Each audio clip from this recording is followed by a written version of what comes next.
कैसे हो बच्चों?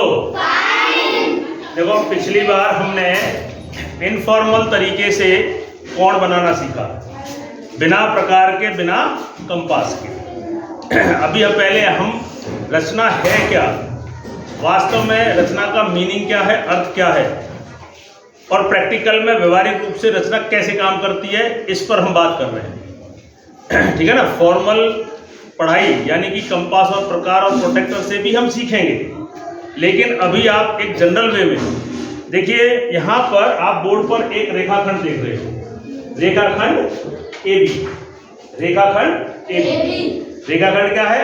एक निश्चित लंबाई की रेखा को हम रेखाखंड कहते हैं। प्रश्न हमारा यह है कि इस रेखाखंड AB के 4 टुकड़े करने हैं। कितने? 4। और वो भी बराबर, नाप के नहीं, बिना नाप के, स्केल से नहीं, फीते से नहीं। ये लंबाई कितनी, ये रेखाखंड कितनी लंबी है ये मुझे भी नहीं पता, लेकिन इसकी कोई ना कोई लंबाई है। हम बिना नापे इसके 4 टुकड़े करेंगे इस रस्सी के माध्यम से। ये रस्सी आपको दिखाई दे रही है? बच्चों, ठीक है। इस रस्सी के माध्यम से हम 4 टुकड़े करेंगे। मैं अभी पेन पेंसिल पे नहीं जा रहा, प्रकार पे भी नहीं जा रहा। तो देखिए 4 टुकड़े कैसे होंगे।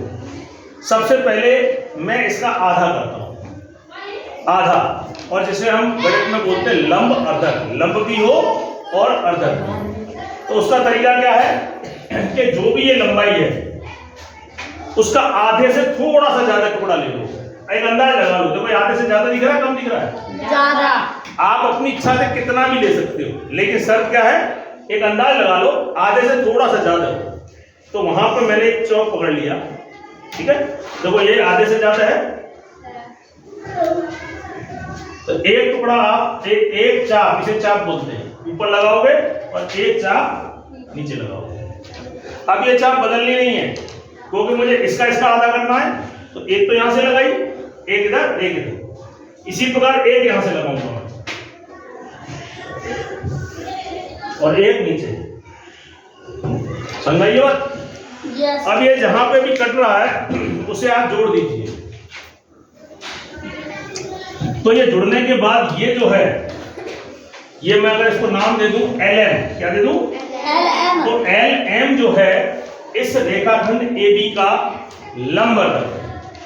लंब इसलिए क्योंकि ये यहाँ पर 90 डिग्री का कोण बनाता है, और अर्धक इसलिए क्योंकि ये 2 हिस्से आधे आधे में बांटा। अब मैं कैसे मान लूं कि आधे आधे? मैंने नाप के तो नहीं काटा। देखो मैं इससे रस्सी से नाप रहा हूं, देखिए आधा इतना ही तो है, तो ये हिस्सा इधर होना चाहिए है? यस। इसका मतलब ये 2 आधे टुकड़े होगा। अगर मैं इसे O नाम दे दूं तो AO, क्या?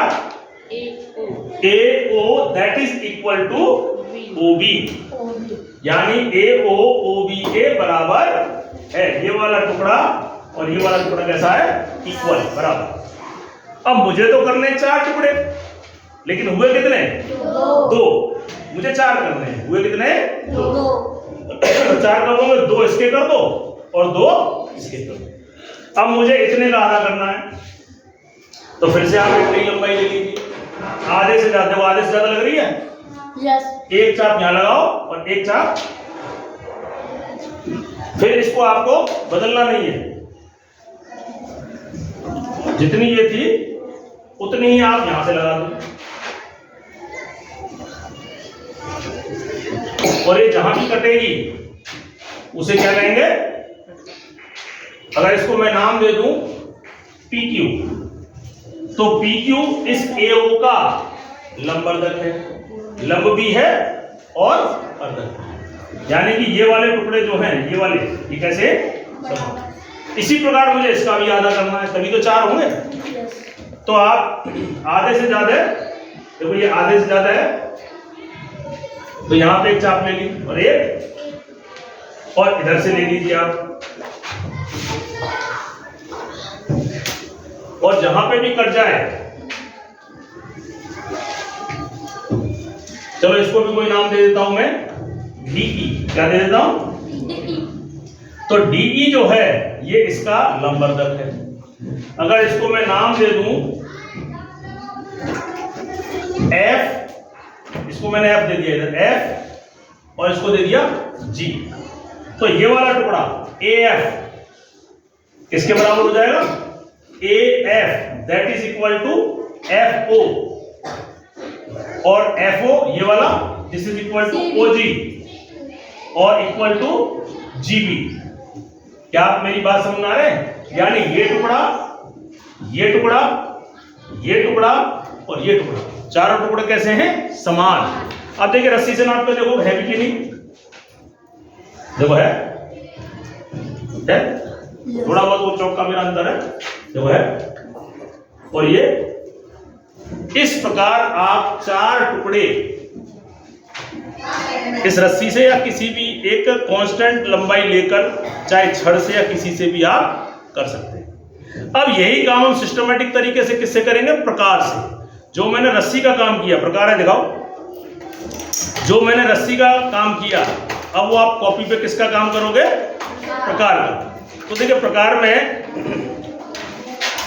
ये जो मैंने जैसे डिस्टेंस लिया, चाप लगाता था ना ऐसे करके, तो इसकी जगह आप क्या करोगे? इस तरह चाप लगाओगे। बात समझ आ रही है? आइए अब हम प्रकार से करके देखते हैं इसी वाली प्रक्रिया को प्रकार से, और आप मेरे साथ साथ